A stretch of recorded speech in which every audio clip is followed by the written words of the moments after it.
Devocionais de fé, esperança e amor. Olá, meus irmãos, saudações a todos, saudações de Portugal. Nós continuamos aqui a nossa série de devocionais da nossa igreja, enquanto somos obrigados a usar desse meio, enquanto não podemos nos reunir novamente. Aguardamos no Senhor que isso seja breve. Enquanto isso, seguimos aqui usando desse canal, desse meio. Eu gostaria de meditar com os irmãos no texto de 1 João, no capítulo 4, versículos de 1 a 6. 1 João 4, versículos de 1 a 6, o texto vai dizer: Amados, não deis crédito a qualquer espírito, antes provai os espíritos se procedem de Deus, porque muitos falsos profetas têm saído pelo mundo afora. Nisto reconheceis o Espírito de Deus. Todo espírito que confessa que Jesus Cristo veio em carne é de Deus. Todo espírito que não confessa Jesus não procede de Deus, pelo contrário, este é o espírito do anticristo, a respeito do qual tendes ouvido que vem e presentemente já está no mundo. Filhinhos, vós sois de Deus e tendes vencido os falsos profetas, porque maior é aquele que está em vós do que aquele que está no mundo. Eles procedem do mundo, por essa razão falam da parte do mundo e o mundo os ouve. Nós somos de Deus, aquele que conhece a Deus nos ouve, aquele que não é da parte de Deus não nos ouve. Nisto reconhecemos o espírito da verdade e o espírito do erro. Meus irmãos, quando João escreveu essa carta, havia o panorama teológico da época, não só teológico, mas filosófico também, havia uma ameaça chamada gnosticismo. No primeiro século, essa coisa ainda estava em formação, esse movimento, essa tendência. Gnosticismo vem do grego, gnosis, que quer dizer conhecimento, quer dizer saber. E era um grupo de pessoas, então, que se achavam superiores aos outros. Eles detinham a gnosis, eles detinham o conhecimento, E as pessoas, então, tinham que segui-los, tinham que ouvi-los para serem salvas. Então, essa coisa entra na igreja ainda no primeiro século, com a igreja ainda nos primeiros momentos da sua vida, da sua criação. E esse grupo, então, ele mistura um monte de coisas. Mistura judaísmo, mistura filosofias gregas, sincretismo, uma salada, uma mistura. E eles faziam, então, separação do corpo e da alma, ou seja, eles diziam que tudo aquilo que era matéria, que era corpo, não interessava porque isso apodrece, o que vale mesmo é o espírito. Eles chegavam mesmo a dizer que Jesus Cristo não teve um corpo, eles negavam a ressurreição, portanto, porque para negar que tem um corpo também tem que negar a ressurreição, era uma confusão, mas o foco todo ali, o perigo todo era diminuir a divindade de Cristo. Esse era o grande perigo dessa heresia gnóstica, desse gnosticismo. Há muitas ramificações, o gnosticismo é enorme, ele veio a se tornar mais organizado, entre aspas, um pouco depois desse evento aqui, desse ponto da história que João escreve a sua carta. Mas nós vemos, meus irmãos, no gnosticismo daquela época, muita coisa que é problema nas igrejas de hoje em dia. Essa coisa de elite espiritual, por exemplo, de que há um grupo mais elevado, mais espiritual que outros, que sabem mais que outros. Isso está mais do que presente nos dias de hoje, Essa elite que foi batizada pelo Espírito Santo.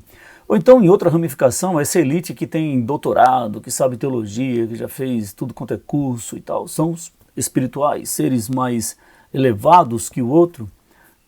Essas tendências, esses problemas dentro da igreja de hoje é um traço, um DNA do gnosticismo do primeiro século. Nós sabemos que no cristianismo, irmãos, não há elites espirituais. Nós somos todos iguais, nós somos todos pecadores e todos carentes da graça do Senhor. E por mais que façamos, nós ainda não vamos atingir um limite tal que nos coloque numa posição superior aos outros. Nosso Senhor Jesus Cristo deu exemplo. Ele é mestre e ele serviu, e é para isso que nós somos a igreja, para servir uns aos outros com, inclusive, o conhecimento que possamos vir a ter. Então, esse texto aqui vai mostrar esse perigo. Veja comigo, no primeiro versículo há um dever que nós temos como igreja. E que dever é esse? O dever de provar os espíritos. No versículo 1 ele vai dizer: Amados, não deis crédito a qualquer espírito, antes provai os espíritos se procedem de Deus. E aí você deve estar se perguntando como é que eu vou provar espírito, Vou falar agora com o espírito, Como é que funciona isso? Tem gente que não entendeu esse direito e fica fazendo entrevista com uma pessoa endemoniada. Eu sei, não é nada disso, né? O que João está dizendo aqui não é para conversar com os espíritos, mas ele explica exatamente como a gente deve fazer isso. Na sequência ele vai dizer, porque muitos falsos profetas têm saído pelo mundo afora. Meus irmãos, os espíritos maus, eles têm instrumentos. Quais são os instrumentos que os espíritos maus usam para a divulgação das suas mentiras? Ora, os falsos profetas, né? Então, como é que eu provo os espíritos? Eu provo os espíritos ouvindo o que estes profetas, ou esses falsos profetas, falsos mestres, estão dizendo, avaliando, né, o que dizem esses pregadores. A gente sabe que os falsos pregadores são movidos por espíritos malignos. É claro que eles são movidos também pela própria cobiça, pela própria maldade e interesse, mas no aspecto mais superior, esses homens são movidos pelo mal, pelo espírito mal. E são muitos, né? Já na época que João escreveu isso aqui, eram muitos profetas, falsos profetas tinham se levantado pelo mundo. E hoje não é diferente, irmãos. Nós estamos cercados por muito ensino errado, por muitos falsos profetas, avalanche de ideias esquisitas, malucas. Todos os dias, essa gente não cansa, não cessa de inventar mentiras. É uma fábrica, né? Uma máquina que produz mentira o tempo todo. Eles são até criativos, né? E agora nessa época de pandemia, então, né, que nós estamos mais focados nas coisas digitais e muito material digital tem produzido, então pronto, agora é que prolifera mesmo o falso ensino, a falsa doutrina. Recentemente o Ministério Público do Brasil chegou a intervir numa igreja e eles obrigaram a igreja a tirar um vídeo que supostamente dizia que eles tinham encontrado a cura para o coronavírus, que era um feijão, era simplesmente um feijão. Agora é claro que você tinha que comprar o feijão, a semente de feijão que eles vendiam, né? O valor variava entre R$100 e R$1.000. Heresias, né? Eles clamam ser parte de uma elite espiritual, mais contato com Deus, etc. Outros absurdos, outras barbaridades como óleo ungido contra a Covid-19 e por aí vai. Irmão, o texto vai dizer, não creiam em qualquer espírito. Então nos versículos 2 e 3 nós temos um método. Veja, se no versículo nós temos um dever que é o de testar, avaliar, né? Nos versículos 2 e 3 nós temos então o método. Nisto reconheceis o Espírito de Deus, todo espírito que confessa que Jesus Cristo veio em carne é de Deus. Ora, o que João está combatendo aqui? Ele está combatendo os gnósticos, né? O gnosticismo. Então é como se dissesse, ouçam esses espíritos malignos, pela boca dos falsos profetas eles estão anunciando coisas. E o texto segue, né? Todo espírito que confessa que Jesus Cristo veio em carne é de Deus. E aí o versículo 3. E todo espírito que não confessa Jesus não procede de Deus, pelo contrário, este é o espírito do anticristo, a respeito do qual tendes ouvido que vem e presentemente já está no mundo.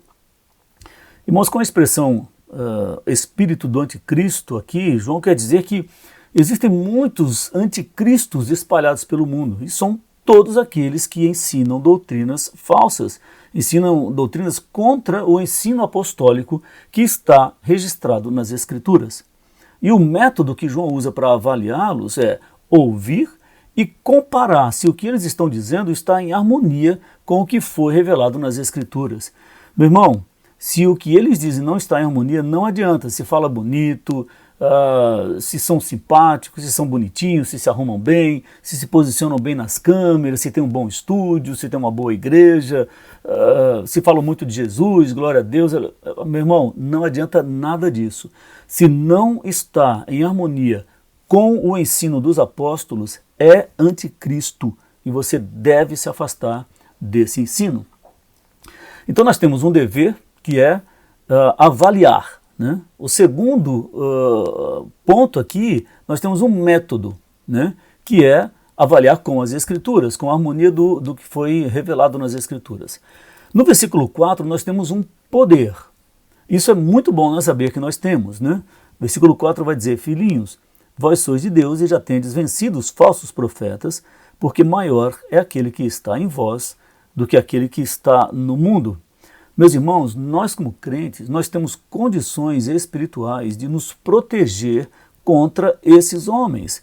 O texto não está realçando aqui o nosso conhecimento teológico, não está realçando a nossa capacidade intelectual, a nossa capacidade de reter informações.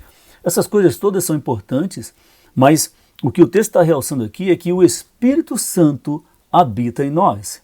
E o Espírito Santo é o Espírito da verdade, é Ele que nos conduz à verdade, é Ele que nos alerta, é Ele que nos exorta. É interessante, né? Às vezes nós não entendemos direito algumas coisas, mas o Espírito Santo nos dirige dia após dia. Às vezes a gente só vai entender lá na frente. Isso é o poder do Espírito Santo atuando nos filhos de Deus, né? Ele nos dirige e nos protege contra a mentira. Deus proveu isso, irmãos. Deus é Deus provedor, louvado seja o Senhor. Por isso, até mesmo uma pessoa que não tenha recebido uma formação teológica formal, né? Não fez um seminário, não estuda muito, até mesmo, meus irmãos, um lavrador, uma pessoa com pouca formação intelectual, às vezes uma pessoa que mal sabe ler, tem essa condição. O Espírito Santo, ele atua em todos aqueles que buscam o Senhor. Isso é uma maravilha, né? E por último, então, nós temos um dever no versículo 1, nós temos um método nos versículos 2 e 3, nós temos um poder no versículo 4 e nós temos estímulos nos versículos 5 e 6. Versículo 5 vai dizer: eles procedem no mundo, por essa razão falam da parte do mundo e o mundo os ouve. Meus irmãos, os falsos mestres são assim. Eles falam coisas do mundo porque eles são do mundo e as pessoas do mundo o ouvem, né? Nós, quando estudamos a história da igreja, nós vemos muitos homens no passado que mudaram o seu discurso para ser mais atraentes para o mundo, né? Hoje em dia, né, a gente vê muita gente falando coisas estranhas, assim, vê teologia do processo, por exemplo, né, liberalismo teológico, teologia moderna, isso tudo é o quê?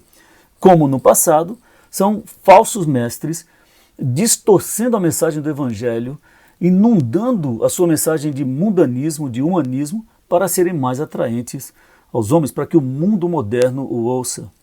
E João diz: não faça isso. Quem é de Deus vai nos ouvir. Esse deve ser o nosso estímulo, meus irmãos. O Senhor Jesus disse sobre aqueles que ainda não são as suas ovelhas. Ele diz: ainda tenho muitas ovelhas que não são deste aprisco. A mim me convém conduzi-las. Elas ouvirão a minha voz, então haverá um rebanho e haverá um pastor. João 10,16. Então nós temos esse estímulo dado por Deus. Temos esse estímulo dado pela palavra de Deus. Aqueles que pertencem ao Senhor vão nos ouvir. Então nós não temos que alterar a nossa mensagem, nós não temos que alterar o nosso testemunho, não temos que alterar a nossa forma de ser igreja, de viver o Evangelho, de pregar e proclamar o Evangelho, desde que haja harmonia com aquilo que foi revelado nas Escrituras. Nós não temos que alterar a nossa mensagem.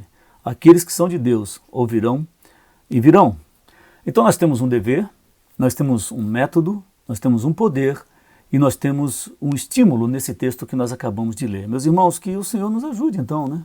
Nos ajude a sermos fiéis à sua palavra, nos ajude a permanecer fiéis naquilo que temos aprendido, que está de acordo com a harmonia do que foi escrito, do que foi revelado nas Escrituras.